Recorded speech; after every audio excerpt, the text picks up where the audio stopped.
Hello everyone, स्वागत करता हूं आप सभी का आज के इस वीडियो में। यहां पे जो हम लोग कवर करने वाले हैं क्या, क्लास 10 साइंस का काफ़ी मोस्ट इंपॉर्टेंट क्वेश्चन जो कि आपके इस बार के एग्ज़ाम के लिए बहुत ही महत्वपूर्ण होगा। तो इस वीडियो को पूरे अंत तक दिखेगा। मैं इस तरह के और भी आप लोग को 3-4 वीडियो प्रोवाइड करा दूंगा। वैसे मैं जो यहाँ पे आपको 10वीं और 12वीं का दोनों की तैयारी कराता हूँ। तो आप इस चैनल में अगर न्यू है तो पहले सब्सक्राइब कर लीजिए, साथ में नोटिफिकेशन बेल को ऑन कर लिए। कुछ दिन पहले अभी जो है हाल में जो 12वीं का एग्ज़ाम हुआ था, तो उस एग्ज़ाम में जो काफ़ी सारे स्टूडेंट ऐसे थे जिन्होंने मुझे कमेंट किया कि मेरा भाई जो है 10 क्लास में पढ़ता है, उसकी तैयारी कर रहा है। वो इसलिए कमेंट कर रहे हैं क्योंकि 12 क्लास को मैं जितने भी पढ़ाया हूँ तो काफ़ी सभी लोगों का जो है एग्ज़ाम जो काफ़ी अच्छा गया है। बोल रहे हैं सभी को कि मेरा वीडियो से देख करके वो एग्ज़ाम दिए, सभी क्वेश्चन जो मेरे वीडियो से आए हैं। इसलिए मुझे रिक्वेस्ट किया कि आप जो है 10वीं क्लास का भी वीडियो बनाइए ताकि मेरे भाई जो पढ़ रहे हैं वो भी पढ़ पाए आपसे, और आपके जो जितने भी क्वेश्चन आते हैं वो बोर्ड एग्जाम में पूरा फुल्ली आ जाते हैं। इसलिए मैं उन्हीं लोग के कहने पर जो है 10 क्लास की क्वेश्चन को शुरू किया हूँ। तो आप लोग अगर चाहते हैं तो चैनल को न्यू है तो सब्सक्राइब कर लीजिए, साथ में नोटिफिकेशन बेल को भी ऑन कर लीजिएगा, ठीक है। सो फर्स्ट क्वेश्चन क्या कर रहा है देख पाएंगे, किस दर्पण में बड़ा प्रतिबिंब बनता है। ऑप्शन को एक बार ध्यान से देख लीजिए। यहाँ पे 4 ऑप्शन दिया आपके सामने, तो यहाँ पे एक का क्या हो जाएगा, एक का right option option number B जो है काफ़ी इजी क्वेश्चन है। और मैं जितने भी क्वेश्चन करूँ काफ़ी इंपॉर्टेंट क्वेश्चन है, तो आप लोग एक बार दोबारा इस वीडियो को जरूर ध्यान से देखिएगा, ठीक है। तो फर्स्ट क्या होगा, ऑप्शन नंबर बी हो जाएगा, यानी अवतल दर्पण। किस दर्पण में बड़ा प्रतिबिंब बनता है, तो क्या हो जाएगा, अवतल दर्पण। चलिए क्वेश्चन नंबर दूसरा कह रहा है, देखिए ध्यान से, कह रहा है कि दाढ़ी बनाने में किस प्रकार के दर्पण का उपयोग किया जाता है। एक बार ध्यान से देख लीजिए ऑप्शन को। तो यहाँ पे क्या हो जाएगा, 2 का राइट ऑप्शन की बात करेंगे तो ऑप्शन नंबर यहाँ पे क्या हो जाएगा, ए हो जाएगा, अवतल दर्पण। काफ़ी इजी क्वेश्चन ये भी है और काफ़ी बार ये पूछा जाता है। तो क्या होगा, 2 का ए हो जाएगा। चलिए आगे बढ़ते हैं क्वेश्चन नंबर 3 का। देखिए कह रहा है कि लेंसों में मुख्य फोकस की संख्या कितनी है। ये भी इंपॉर्टेंट क्वेश्चन है, देखिए ध्यान से ऑप्शन को। लेंसों में मुख्य फोकस की संख्या कितनी है, तो क्या जाएगा यहाँ पे right option option number A हो जाएगा, नहीं 2 होती है। कितनी होती है, तो 2 होती है, याद रखिएगा। चलिए क्वेश्चन नंबर 4 का है, क्या कह रहा है कि निर्वात में प्रकाश की चाल जो क्या होती है। निर्वात में प्रकाश की चाल क्या होती है, देखिए ध्यान से ऑप्शन को। तो क्या हो जाएगा, क्वेश्चन नंबर 4 का right option option number A हो जाएगा, यानी 3 × 10⁸ मीटर पर सेकंड। क्या होगा, ऑप्शन नंबर ए हो जाएगा। चलिए आगे बढ़ते हैं। क्वेश्चन नंबर 5 कह रहा है, क्या कह रहा है कि कॉर्निया में दोष अर्थात उसके पूर्णतः गोलीय न होने के कारण किस प्रकार का नेत्र दोष होता है। एक बार आप लोग अच्छी तरह से ऑप्शन को एक बार ध्यान से देख लीजिए यहाँ पे। तो 5 का क्या होगा, 5 का ऑप्शन ऑप्शन नंबर ए हो जाएगा, नहीं अबिंदुकता। क्या होगा, ऑप्शन नंबर ए अबिंदुकता। तो आप लोग को और ये बता दें कि किसी तरह का आंसर अगर देने में, बहुत सारे क्वेश्चन बनाता हूँ तो किसी तरह का किसी कहीं पे भूल जाती है, मिस्टेक होती है बोलने में या फिर किसी क्वेश्चन को पढ़ने में, तो आप लोगों को कमेंट बॉक्स में उसको लिख दूंगा। तो आप लोग उस चीज़ की चिंता ना करें, या फिर अपने से आप लोग एक बार देख लीजिएगा, अपने से मिला लीजिएगा, ठीक है। कहाँ पे मैं कुछ अगर बोल रहा हूँ उल्टा उल्टी तो आप लोग वहाँ पे कमेंट बॉक्स में लिख दूंगा, क्योंकि वीडियो ज़्यादा बनाने में इतने सारे क्वेश्चन जब साथ में रिकॉर्डिंग होती है तो पता नहीं चल पाता क्या बोला जाता है नहीं बोला जाता है। वैसे मैं आप तो पूरा ध्यान रखता हूँ। चलिए क्वेश्चन नंबर 6 करा है कि निकट दृष्टि वाले व्यक्ति चश्मे में इस्तेमाल करते हैं। ऑप्शन को एक बार अच्छी तरह से देख लीजिए यहाँ पे। तो ये भी काफ़ी इंपॉर्टेंट क्वेश्चन है। तो क्वेश्चन नंबर 6 का क्या होगा, ऑप्शन नंबर यहाँ पे बी हो जाएगा, यानी अवतल लेंस। क्या होगा, ऑप्शन नंबर बी। चलिए आगे बढ़ते हैं। क्वेश्चन नंबर 7 करा देख पाएंगे कि निकट दृष्टि दोष दूर करने के लिए जो किस लेंस का व्यवहार होता है। ये भी काफ़ी इंपॉर्टेंट क्वेश्चन है। तो आप देखिए ऑप्शन ध्यान से। तो क्या हो जाएगा, 7 का आप लोग पता होगा क्या हो जाएगा, अवतल लेंस। ऑप्शन नंबर इस क्वेश्चन का बी हो जाएगा। आगे क्वेश्चन नंबर 8 करा है कि डायनेमो से किस प्रकार की धारा प्राप्ति होती है। तो डायनेमो से दिष्ट धारा दिया हुआ, प्रतिवर्ती दोनों, तो इनमें से कोई नहीं। ऑप्शन नंबर इस क्वेश्चन का सी हो जाना चाहिए, इन दोनों धाराएं। चलिए आगे बढ़ते हैं। क्वेश्चन नंबर 9 करा है, क्या करा है, विद्युत शक्ति का ऐसा ही मात्रक है। विद्युत शक्ति का जो है ऐसा ही मात्रक क्या है, तो एक बार अच्छी तरह से ऑप्शन को एक बार देख लीजिए ध्यान से। तो क्या हो जाएगा, उसका ऑप्शन नंबर ए हो जाएगा, 9 का ऑप्शन नंबर ए हो जाएगा, वाट। क्या होगा, 9 का ऑप्शन नंबर ए। चलिए आगे बढ़ते हैं। क्वेश्चन नंबर 10 करा है कि विद्युत चुंबक बनाने के लिए उपयुक्त पदार्थ है। ये भी काफ़ी इंपॉर्टेंट क्वेश्चन है। क्या हो जाएगा, नरम लोहा। ऑप्शन उस क्वेश्चन का ए हो जाएगा, नरम लोहा। चलिए आगे बढ़ते हैं। क्वेश्चन नंबर 11 क्या देखिए ध्यान से, कह रहा है कि ताप बढ़ने पर चालक का प्रतिरोध होता है, यानी क्या होता है, घटता बढ़ता या फिर क्या कहते हैं, बढ़ता घटता नहीं है। तो क्या हो जाएगा, इनमें से कोई नहीं। तो ऑप्शन नंबर 11 का क्या होगा, ऑप्शन नंबर यहाँ पे ए हो जाएगा, नहीं बढ़ता है। ताप बढ़ने पर चालक का प्रतिरोध क्या होता है, बढ़ता है। चलिए क्वेश्चन नंबर 12 क्या कह रहा है, देखिए ध्यान से, कह रहा है कि विद्युत धारा उत्पन्न करने की युक्ति को कहते हैं। ये भी काफ़ी इंपॉर्टेंट क्वेश्चन है। विद्युत धारा उत्पन्न करने की युक्ति को क्या कहते हैं, उसको जनित्र कहते हैं। ऑप्शन इस क्वेश्चन का, जिनको जनरेटर कहते हैं। तो ऑप्शन क्या होगा, 12 का ऑप्शन नंबर ए हो जाएगा, ठीक है। चलिए क्वेश्चन नंबर 13 देखिए, ध्यान कर रहा है, ध्यान से देखिए कि फॉलोइंग के वाम हस्त नियम में अंगूठा किसकी दिशा को संकेत करता है। एक बार अच्छी तरह से आप लोग ऑप्शन को पढ़ लीजिए यहाँ पे। फ्लोमिंग के वाम हस्त नियम में अंगूठा जो किसकी दिशा को संकेत करता है। तो क्या होगा, 13 का राइट ऑप्शन ऑप्शन नंबर क्या होगा, सी हो जाएगा, यानी बल का। क्या होगा, ऑप्शन नंबर सी। चलिए आगे बढ़ते हैं।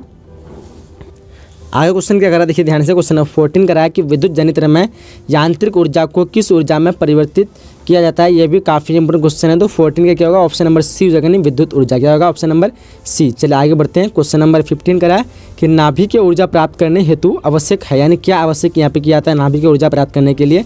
तो एक बार ऑप्शन को आप लोग अच्छी तरह से ध्यान से देख लीजिए। तो 15 का क्या होगा, ऑप्शन नंबर सी हो जाएगा, नहीं यूरेनियम। क्या होगा, ऑप्शन नंबर सी। चलिए आगे बढ़ते हैं। क्वेश्चन नंबर 16 करा क्या करा, देखिए कि इनमें से कौन जो है नवीकरणीय ऊर्जा है। ऑप्शन एक बार अच्छी तरह से देख लीजिए, कोयला है, पेट्रोल है, सौर ऊर्जा और प्राकृतिक गैस है। तो यहाँ पे नवीकरणीय पूछ रहा है, तो आप लोग को ऑप्शन के हिसाब से क्या होगा 16 का right option option number C हो जाएगा, नहीं सौर ऊर्जा। क्या होगा सौर ऊर्जा। नवीकरणीय आप लोग समझा दें थोड़ी देर डिटेल में कि नवीकरणीय ऊर्जा उसको कहते हैं जो भविष्य में समाप्त होने की संभावना नहीं है, और अनवीकरणीय ऊर्जा उसको कहेंगे जो भविष्य में समाप्त होने की संभावना। जैसे कोयला जो है, पेट्रोल या कभी भी समाप्त हो सकता है जब इसकी सीमित खत्म हो जाएगी, बट अनवीकरणीय मतलब इसकी कोई सीमित नहीं है, मतलब इसमें जो अनंत है, इसका कोई ये नहीं है कि जैसे पानी हो गया इसका कोई अंत नहीं है, जैसे हवा हो गया, सूर्य हो गया, इसका जो कोई अंत नहीं है। इस प्रकार की क्रिया को मतलब ऊर्जा को हम क्या कहते हैं नवीकरणीय ऊर्जा कहते हैं। ठीक है, चलिए क्वेश्चन नंबर 17 करा देखिए ध्यान से कि भोजन का पचना तथा पकाना जो है किस प्रकार की अभिक्रिया है। भोजन का पचना तथा पकाना किस प्रकार की अभिक्रिया, ये भी काफ़ी मोस्ट इंपोर्टेंट क्वेश्चन है। एक बार अच्छी तरह से ध्यान से ऑप्शन को देख लीजिए यहाँ पे। तो 17 क्या होगा, 17 ऑप्शन नंबर सी हो जाएगा, ऑक्सीकरण, यानी जिसको हम कहते हैं उपचयन, क्या कहते हैं उसको उपचयन अभिक्रिया भी कहते हैं। ठीक है, चलिए आगे बढ़ते हैं। अगला क्वेश्चन नंबर 18 करा देखिए, क्या है कि CaCO3 और ये जो है CaO + CO2 उपयुक्त अभिक्रिया किस प्रकार की अभिक्रिया है। काफ़ी बड़ा क्वेश्चन है, ये भी पूछा था काफ़ी बार। तो यहाँ पे देखिए, यहाँ पे ये जो एक साथ बना हुआ बट तीर के चिन्ह के बाद ये क्या होता है अलग हो जाता है, यानी CaO अलग हो जाता है और CO2 अलग हो जाता है। तो यहाँ पे आप लोग को दिमाग लगाने की बात है कि मतलब अलग होता है, अलग नहीं टूटना, टूटना को हम क्या कह सकते हैं अपघटन कह सकते हैं। तो यहाँ पे क्या होगा ऑप्शन नंबर 18 का सी हो जाएगा। क्या होगा ऑप्शन नंबर सी यानी अपघटन। ठीक है, तो यहाँ पे एक पदार्थ था, एक पदार्थ CaO3 थे, यहाँ पे दो पदार्थ अलग अलग बन गए यानी टूट गया, इसको हम अपघटन कहते हैं या फिर विघटन भी कह सकते हैं आप। तो यहाँ पे अपघटन दिया हुआ तो ऑप्शन में क्या होगा सी हो जाएगा। ठीक है, चलिए क्वेश्चन नंबर 19 करा देखिए ध्यान से, करा कि श्वसन जो किस प्रकार की रासायनिक अभिक्रिया, ये भी काफी इंपोर्टेंट क्वेश्चन है। श्वसन जो किस प्रकार की रासायनिक अभिक्रिया, देखिए ध्यान से ऑप्शन को। तो 19 का क्या होगा, 19 का ऑप्शन नंबर ए हो जाएगा उपचयन। क्या होगा ये उपचयन। ठीक है, तो ध्यान से रखिए। और भोजन का पचना क्या होगा अपचयन हो जाएगा। चलिए आगे बढ़ते हैं। आगे श्वसन के दौरान उष्मा भी उत्पन्न होती है, तो ये भी उष्मा भी हो सकता है आपका। क्वेश्चन है 20 करा कि नीचे दी गई अभिक्रिया में कौन सा कथन जो है सही है। तो एक बार अच्छी तरह से ऑप्शन को देख लीजिए यहाँ पे, कौन सा अभिक्रिया जो मतलब नीचे दी गई अभिक्रिया में कौन सा कथन सही है। सी मतलब 2CU + O बराबर 2CuO बनता है। तो अब यहाँ पे जो ये कौन सा अभिक्रिया हो जाएगा, तो देखिए ध्यान से, कॉपर का ऑक्साइड या फिर कॉपर का अवकरण होता है या फिर कॉपर का नाइट्रेशन होता है या ए और बी दोनों होता है। तो क्या हो जाएगा 20 का ऑप्शन नंबर ए हो जाएगा कॉपर का ऑक्सीकरण। यूँ क्योंकि कॉपर जो है यहाँ पे किसके साथ मिलता है ऑक्सीजन के साथ मिलता है, और ऑक्सीजन के मिलने के साथ क्या होता है उस पदार्थ का ऑक्सीकरण होता है, यानी यहाँ पे क्या होगा कॉपर का ऑक्सीकरण। ऑप्शन नंबर इस क्वेश्चन का ए हो जाएगा। चलिए आगे क्वेश्चन नंबर 21 करा क्या करा कि इनमें से कौन जो है अम्लीय पदार्थ है। देखिए ध्यान से ऑप्शन को, अम्लीय पदार्थ पूछता है और पता होना चाहिए आप लोग को। अम्ल उस पदार्थ को कहते हैं जो स्वाद में क्या होता है खट्टा होता है, यानी जिसका pH मान 7 से कम हो। ठीक है, उसको पदार्थ हम क्या कहते हैं अम्लीय कहते हैं। बट जिसका पदार्थ जो होता है उसका pH मान अगर 7 से अधिक हो, यानी जो पदार्थ का जो स्वाद में अगर उसको देखेंगे तो उसको कड़वा टाइप का हो। ठीक है, तो उस पदार्थ को हम क्या कहते हैं क्षारीय कहते हैं। लेकिन यहाँ पे अम्ल पूछता है तो आपको पता होना चाहिए कि नारंगी का रस जो है, ये आप लोगों को पता होगा चखे होंगे तो ये क्या होता है मतलब खट्टा होता है। तो काफ़ी ईजी क्वेश्चन है, यानी नारंगी का रस क्या होगा अम्लीय पदार्थ होगा। बाकी सोडा, बेकिंग सोडा हो गया, धोने का सोडा, साबुन, ये सब क्या होता है क्षारीय होता है। ठीक है, लेकिन स्वाद में कड़वा होता है। आप लोग अगर चखे होंगे कभी तो पता चला होगा। ठीक है, क्वेश्चन नंबर 22 का देखिए करा है कि किसी अम्लीय विलयन का pH होता है। अब देखिए अम्लीय, अब जैसे अभी थोड़ी देर पहले आपको बता दें अम्लीय विलयन का pH मान क्या होता है, तो 7 से कम होता है। तो यहाँ पे काफ़ी इजी क्वेश्चन हो जाएगा। ऑप्शन नंबर सी हो जाएगा। 22 का क्या होगा ऑप्शन नंबर सी यानी 7 से कम। क्वेश्चन क्या करा कि निम्नलिखित में कौन जो है लवण है। ऑप्शन एक बार अच्छी तरह से देख लीजिए। तो HCl NaOH और K2SO4, तो NH4OH, तो यहाँ पे क्या हो जाएगा ऑप्शन नंबर सी जो है K2SO4। बाकी जो है आपको पता होगा HCl जो होता है ये क्या होता है एक अम्ल है। बाकी NaOH ये क्या है क्षारीय है, क्योंकि क्षारीय आप लोग लवण का डिफिनेशन पढ़े होंगे कि लवण अम्ल का डिफिनेशन, अम्ल उस पदार्थ होते हैं जो जल में घुलने के बाद क्या होता है हाइड्रोजन आयन देता है किसी पदार्थ के साथ मिलने के बाद, और ये जो क्षारीय जो था वो क्या देता है हाइड्रोक्साइड आयन देता है। बट यहाँ पे क्या है OH का मतलब हाइड्रोक्साइड होता है, और ये भी OH है ये भी हाइड्रोक्साइड, मतलब ये दोनों क्या है क्षारीय है। ठीक है, NH4OH ये भी क्षारीय है, NaOH ये भी क्षारीय है। बाकी HCl क्या एक अम्ल है। तो मतलब यहाँ पे पूछता है कि लवण कौन सा, तो लवण क्या होगा K2SO4 SO2। चलिए आगे क्वेश्चन नंबर 24 करा देखिए चीनी का रासायनिक सूत्र क्या है। ये भी काफ़ी इंपोर्टेंट क्वेश्चन है, देखिए ध्यान से। तो 24 का क्या होगा, 24 का राइट ऑप्शन नंबर यहाँ पे सी हो जाएगा। क्या होगा ऑप्शन नंबर सी यानी C12H22O11। क्या होगा ऑप्शन नंबर सी हो जाएगा, यानी C12H22O11। ऑप्शन क्या होगा सी हो जाएगा। चलिए क्वेश्चन नंबर 25 का देखिए क्या कह रहा है कि सक्रिय श्रेणी में सबसे क्रियाशील धातु है, यानी सक्रियता श्रेणी में जो सबसे क्रियाशील धातु कौन सा है।